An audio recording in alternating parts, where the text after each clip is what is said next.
નવસારીની જનતા માટે રાહતના સમાચાર સામે આવ્યા છે। ગુજરાત ગેસ દ્વારા સ્મશાનોમાં પહોંચાડવામાં આવતા ગેસના દરોમાં સરકારે અગાઉ 25%, 50%, 75% અને પછી 100% સુધીનો વધારો કર્યો હતો।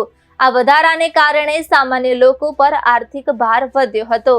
હવે સરકારે આ નિર્ણય પરત ખેંચી લીધો છે। પરિણામે હવે સ્મશાનોમાં પહેલાની જેમ ગુજરાત સરકાર દ્વારા મફતમાં ગેસ ઉપલબ્ધ કરાવવામાં આવશે। સ્મશાન ટ્રસ્ટીઓએ આ નિર્ણય માટે સોશિયલ મીડિયાનો મહત્વપૂર્ણ ફાળો હોવાનું જણાવ્યું છે।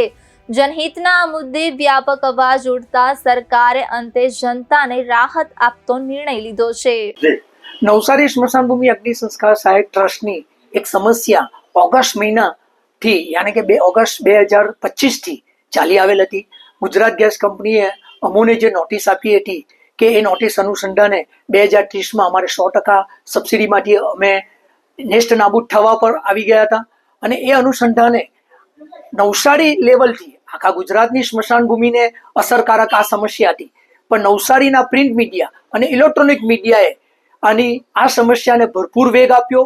સરકાર જનતા સમક્ષ, પ્રજા સમક્ષ અને કંપની સમક્ષ આ સમસ્યાને પ્રિન્ટ અને ઇલેક્ટ્રોનિક મીડિયા દ્વારા પ્રસારિત કરીને આ સમસ્યાને બહુ ગંભીરતાથી લેવામાં આવી અને ગંભીરતાથી લેતા ગઈકાલે કંપનીએ અમને પત્ર દ્વારા જાણ કરી કે અમે જે અમારા ફંડ CSR ફંડમાંથી અમે તમને જે વિનામૂલ્યે ગેસ આપીએ છીએ એ ગેસ આવનારા વર્ષોમાં પણ વિનામૂલ્યે અમે અમારી સેવા ચાલુ રાખીશું અને આ માનવ જીવનની જે અંતિમ જે શ્રદ્ધાંજલિ છે, અંતિમ જે સંસ્કાર છે એ અંતિમ સંસ્કાર માટે કંપનીએ બી પોતાની સહાનુભૂતિ બતાવી અને એ સહાનુભૂતિના સ્વરૂપે અમને આવનારા વર્ષોમાં ગેસ વિનામૂલ્યે મળશે।